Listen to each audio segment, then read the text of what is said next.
एक बुढ़िया को गणेश जी ने एक ही वरदान मांगने को कहा, लेकिन गणेश जी को क्या मालूम था कि एक ही वरदान में वह अंधी बुढ़िया उन्हें लूट कर सब कुछ ले लेगी।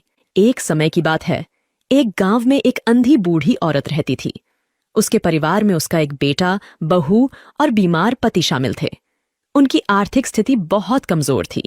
बावजूद इसके बुढ़िया हर दिन अटूट श्रद्धा और निष्ठा से भगवान गणेश की आराधना करती। उसकी भक्ति की पवित्रता और गहराई से प्रभावित होकर एक दिन भगवान गणेश उसके समक्ष प्रकट हुए और बोले, बुढ़िया माई, मैं तेरी पूजा से बहुत प्रसन्न हूँ। तुम मुझसे कोई भी वर मांगो। बुढ़िया ने उत्तर दिया, हे कृपा सिंधु, मुझे तो मांगना ही नहीं आता। बुढ़िया माई, मैं आया हूँ तो कुछ ना कुछ देकर ही जाऊंगा। प्रभु, जिंदगी में पहली बार आप सामने आए हो, मुझे नहीं पता।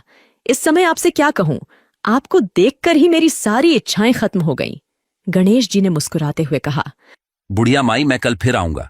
तब तक तू सोच ले और अपने घर वालों से भी पूछ ले। और भगवान गणेश वहां से चले गए।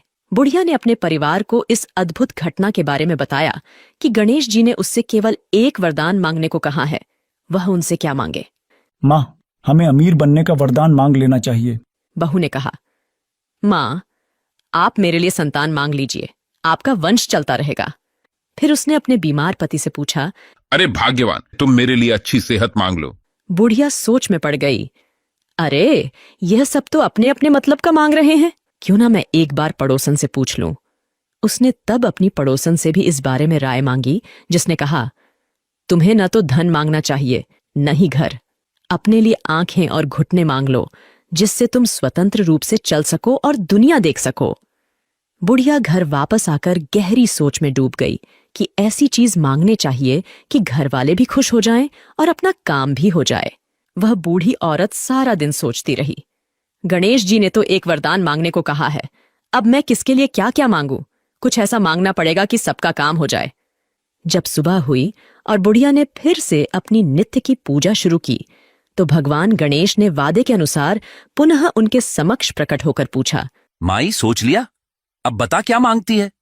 बुढ़िया ने उत्तर दिया, श्री गणेश जी महाराज, दया के सागर, आप मुझे ऐसा वरदान दो कि मैं अपने बड़े से बगीचे में टहलते टहलते अपने पोते को उसके दादा के गोद में हमारे सारे परिवार के साथ सोने के झूले में हंसते खेलते और झूलता हुआ देखूं।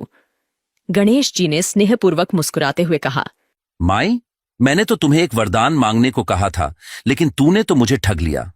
तुमने एक ही वरदान में अपने लिए आंखें, बहू के लिए संतान, अपने और अपने पति के लिए लंबी आयु और स्वास्थ्य, परिवार के लिए धन दौलत और जमीन, और साथ में अपने लिए आंखें भी मांग ली। तुम्हारी सभी मांगें पूरी होंगी, तथास्तु। और इसके साथ ही वे अदृश्य हो गए। इस वरदान से वृद्ध महिला की जिंदगी में नया उजाला आ गया और उनका परिवार सुख और समृद्धि से भर गया। जय गणेश जी महाराज। इस कहानी के माध्यम से हमें यह सीखने को मिलता है कि सच्ची भक्ति और निस्वार्थ प्रेम ही सर्वोपरि है। जैसा इस वृद्ध महिला पर कृपा हुई, हम सब पर भी ऐसी ही कृपा हो।